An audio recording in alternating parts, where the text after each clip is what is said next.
तो आप हमारे रियासत के सीएम और मुल्क के पीएम से पूछे तो बहुत अच्छा है। वो जब तक चाहेंगे कोरोना मुल्क में रहेगा, अगर वो ना चाहे तो मेरा कोरोना ख़त्म हो जाएगा ना है। तो उसे ख़त्म करने के लिए ये वक्तन फ़वक्तन लॉकडाउन कर्फ्यू करने की ज़रूरत नहीं। एकदम 3 महीने ऐसा लॉकडाउन कर दे कि घर से कोई बाहर ना निकले। कदर खौफ कोरोना की महामारी के नाम पर इस कदर खौफजदा कर दिया गया माहौल को। सीरत नबवी के पस मंज़र में इसकी हकीकत क्या हो सकती है? अस्सलामु अलैकुम रहमतुल्लाहि व बरकातुहू।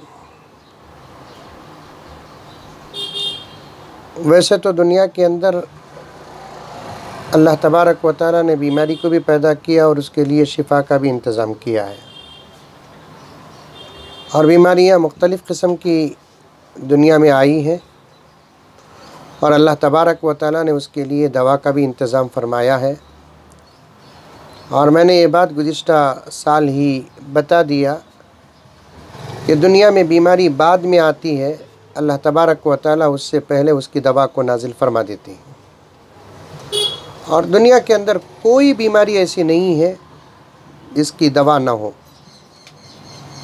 लिकुल्ली दाइन दवाउन, हर बीमारी के लिए दवा है। हाँ, एक बीमारी ऐसी है जिसकी कोई दवा नहीं है, वो एड्स है, HIV है।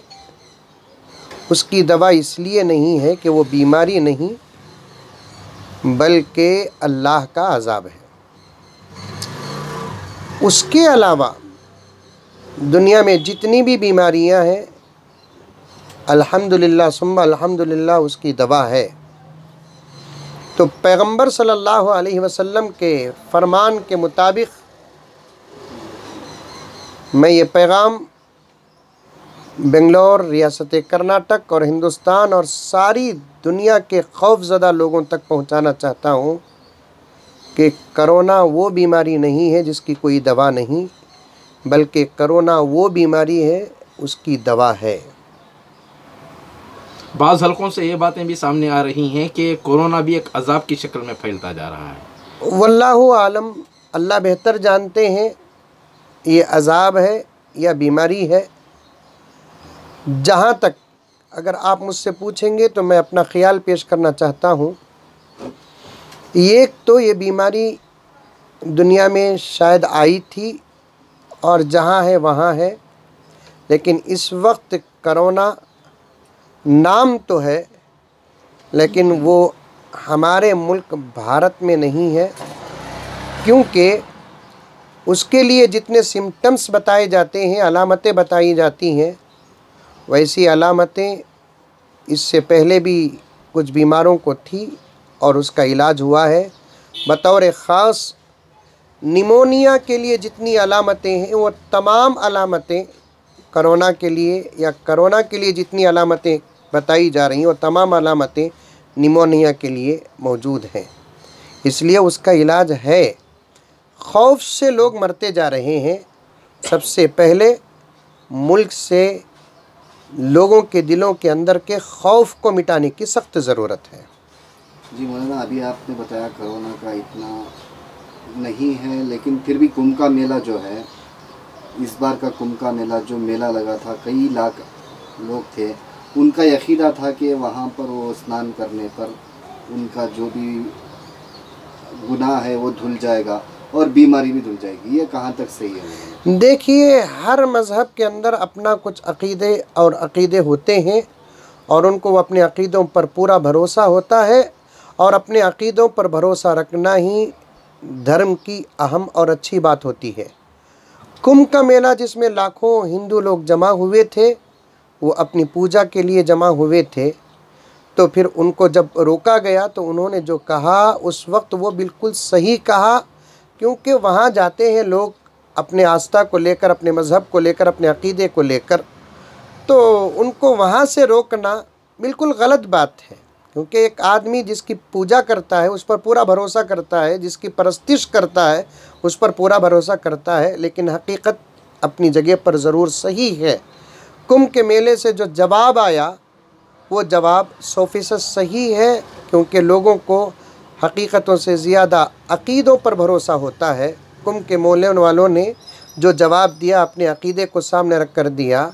वहाँ जाते हैं पूजा करने के लिए, और उन्होंने जो कहा कि गंगा में डुबकी लगाने से हमारे पाप जब धुल जाते हैं तो फिर कोरोना का हिसाब कहाँ का क्या है, ये बिल्कुल सही सवाब है उनका। लेकिन इसके तनाजुर में जब देखा जाए तो तबलीगी मरकज़ में कुछ लोगों की जमा हो जाने पर जिस तरह वावेला मचाया जाता है और तबलीगी बम के नाम पर उसका फैलाव होता है, और यहाँ कुंभ के मामले में पूरी तरह खामोशी, इस तनाजुर में क्या कहना चाहिए? ये कसूर टीवी एंकर्स वालों का है। निज़ामुद्दीन को खामखा निशाना बनाया गया, और उस वक्त कोरोना नया नया आया हुआ था, फिर भी उसको उन लोगों को जवाब मिल गया। और एक तरफ़ा मज़हब को लेकर लोगों ने अपनी पूरी दुश्मनी का इजहार किया है, और निज़ामुद्दीन वालों को भी बेहतरीन जवाब देना था और मुसलमानों को इस मैदान में आगे आना था। चूँकि वो नया नया दौर था, इसलिए लोग खामोशी को ही बेहतर समझे। एक तरफ ये बातें भी आ रही हैं कि कोविड के नाम पर जो जिन मरीज़ों का इंतकाल हो रहा है उनको अलग से कोई कब्रिस्तान में दफनाया जा रहा है, उनका इंतज़ाम पूरी तरह अलग किया जा रहा है। तो कामन जो मरीज़ इंतकाल कर रहे हैं उन कब्रिस्तानों से हटाकर, उन कब्रों से हटाकर उनकी तदफीन होना इस्लामी तरीक़े से या आज़रू इशरा क्या तरीक़ा है, क्या सही है और किस हद तक इसे सही माना जा सकता है? हाँ, मैं भी चंद दिनों से ये बात सुन रहा हूँ कि हुकूमत से कब्रिस्तानों के लिए जगह मांगी जा रही है। हुकूमत से जगहों का मुतालबा करना, मस्जिदों के लिए, मदरसों के लिए, कब्रिस्तानों के लिए, आश्रम के लिए, मदरसों के लिए गलत बात नहीं है, लेकिन कोविड ही को सामने रखकर कब्रिस्तान के लिए जगह मांगना ये बिल्कुल सरासर गलत है।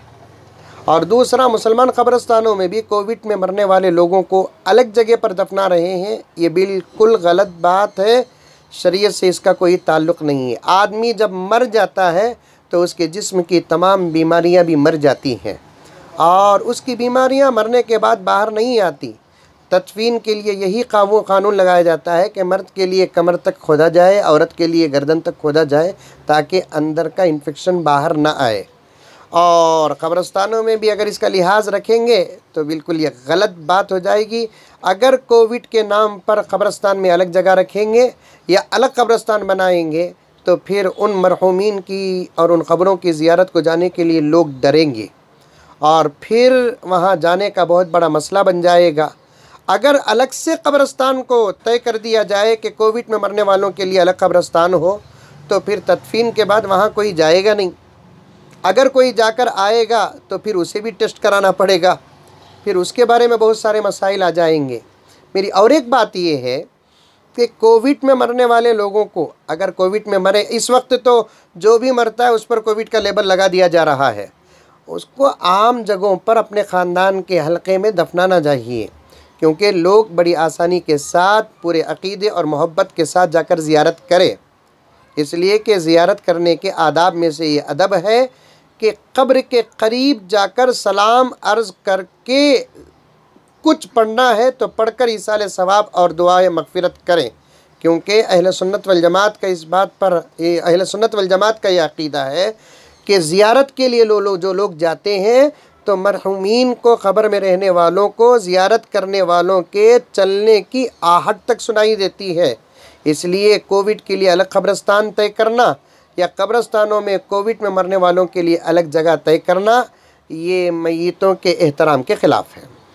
मौलाना, आपको क्या लगता है कि कोरोना ये 1 साल 1.5 साल हो गया कबल, और कितने दिन रहेगा या तो कितने साल रहेगा? देखिए, कोरोना कितने साल रहेगा ये मैं तो नहीं। अभी कोरोना 1 या 1.5 साल से है, और कितने दिन रहेगा, ये कितने साल रहेगा? ये सवाल अगर मुनासिब है तो आप हमारे रियासत के सीएम और मुल्क के पीएम से पूछे तो बहुत अच्छा है। वो जब तक चाहेंगे कोरोना मुल्क में रहेगा, अगर वो ना चाहे तो मेरा कोरोना ख़त्म हो जाएगा, क्योंकि उन्हीं के लोगों से ये बातें आ रही हैं कि कोरोना फैलता जा रहा है, इसलिए एहतियात ज़रूरी है। जैसा कि आप हज़रात जानते हैं, रात के 9 बजे से सुबह के 5 बजे तक कर्फ्यू लगा दिया जा रहा है, 6 बजे तक कर्फ्यू लगा दिया जा रहा है। इसका मतलब ये है कि रात ही में कोरोना आता है, दिन में नहीं आता।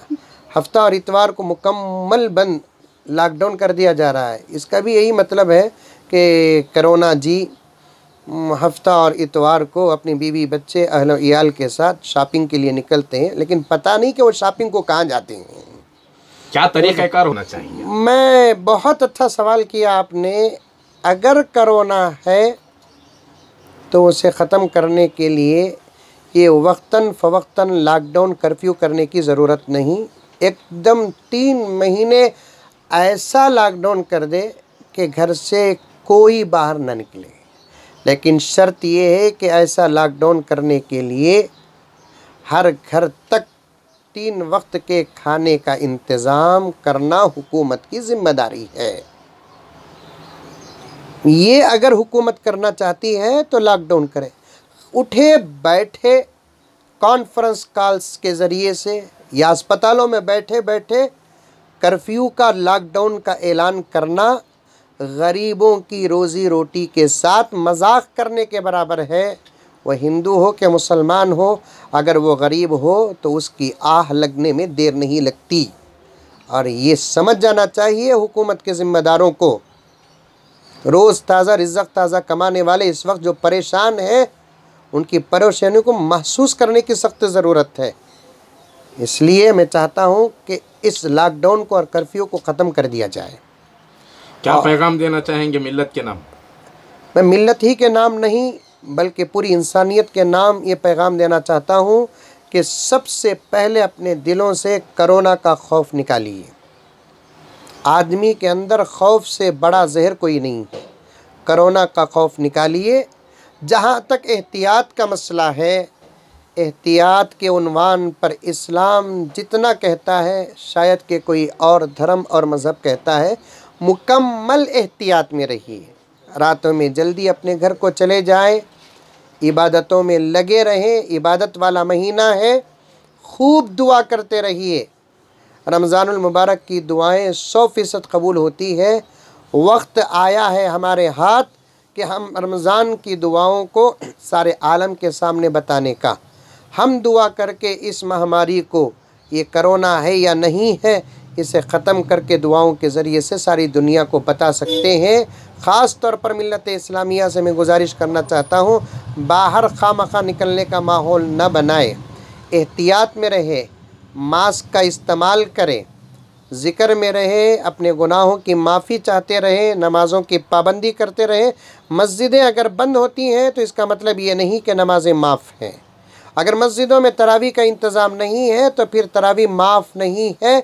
अपने घरों में जो सूरतें आपको आती हैं उन सूरतों के ज़रिए 20 रकात तरावी और 3 रकात वितर का ख़ास एहतमाम करके दुआ करके उठें। इंशाअल्लाह ताला अल्लाह के दरबार में देर है अंधेर नहीं, बहुत जल्द इंशाअल्लाह सुम्मा इंशाअल्लाह हालात बदल जाएंगे। अल्लाह के नेक बंदे दुआओं में हैं। शर्त ये अल्लाह के नेक बंदे दुआओं में हैं। अब गुनहगारों को दुआ करने की सख्त ज़रूरत है। इनकी और उनकी दुआएं जमा हो जाएंगी, अल्लाह ताला हालात ज़रूर बदल देंगे। शुक्रिया। अस्सलाम वालेकुम।